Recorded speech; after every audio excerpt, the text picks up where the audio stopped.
Hello, and welcome to the Designing with Love podcast.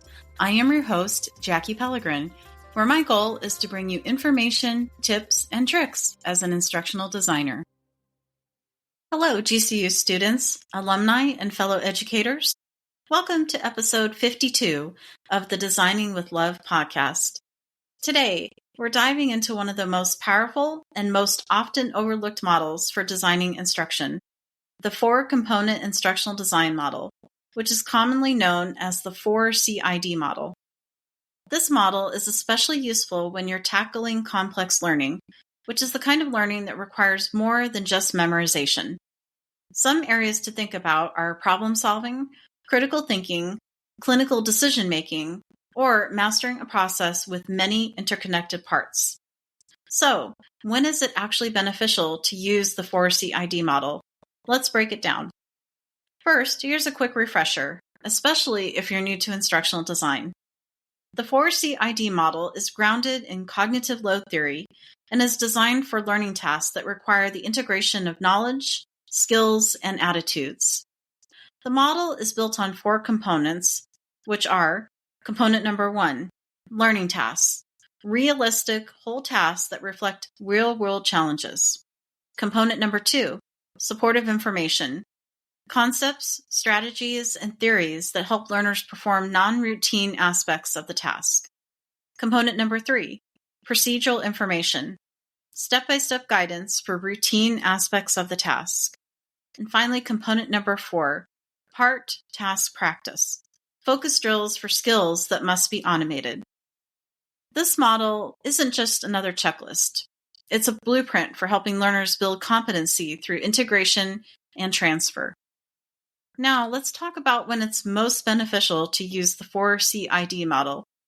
Reason number 1, designing for complex skills.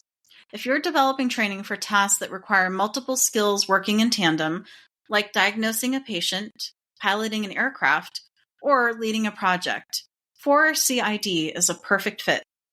These are tasks that learners can't master by learning isolated facts. They need to practice applying knowledge in context. Reason number 2, when transfer of learning is key.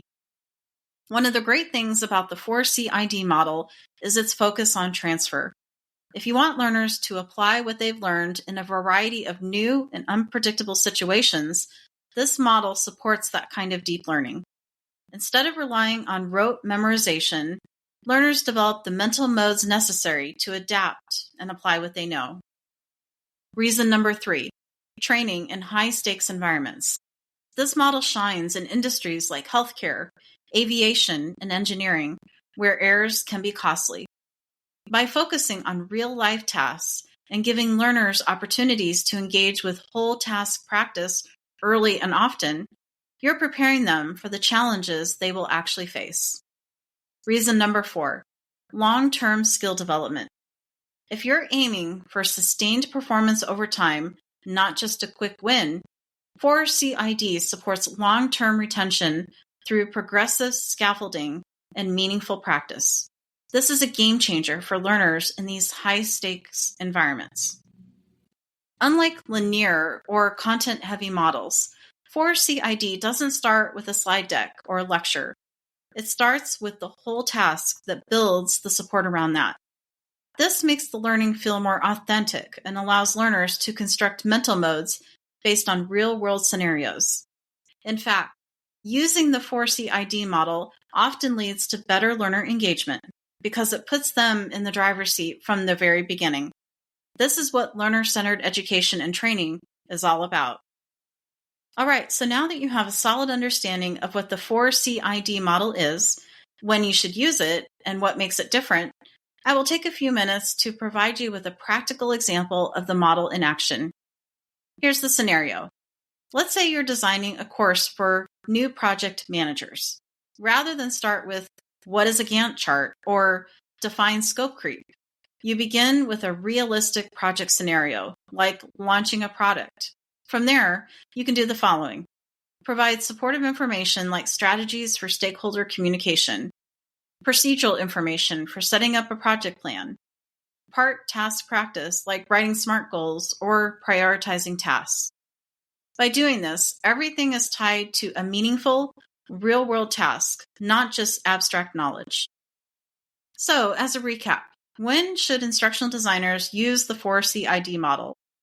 When teaching complex integrated tasks, when long-term transfer is important, in high-stakes or performance-driven environments, and when you want learning to mirror real life. If that sounds like your next project, give 4CID a try. It might take more planning up front, but the results will be well worth it for your learners. As we always say on this podcast, learning design isn't just about structure, it's about impact. The 4CID model helps you make learning stick in the most meaningful ways. You are welcome to explore the official 4CID website to obtain resources and learn more about events and training. The link to the website is available in the show notes. In addition, you are welcome to check out the interactive diagram, which covers the key information in this episode. The link for the infographic is also available in the show notes. As I conclude this episode, here's an inspiring quote from John Dewey. Give the pupils something to do, not something to learn, and the doing is of such nature as to demand thinking, learning naturally results. Thank you for taking some time to listen to this podcast episode today. Your support means the world to me. If you'd like to help keep the podcast going, you can share it with a friend or colleague, leave a heartfelt review, or offer a monetary contribution. Every act of support, big or small, makes a difference, and I'm truly thankful for you.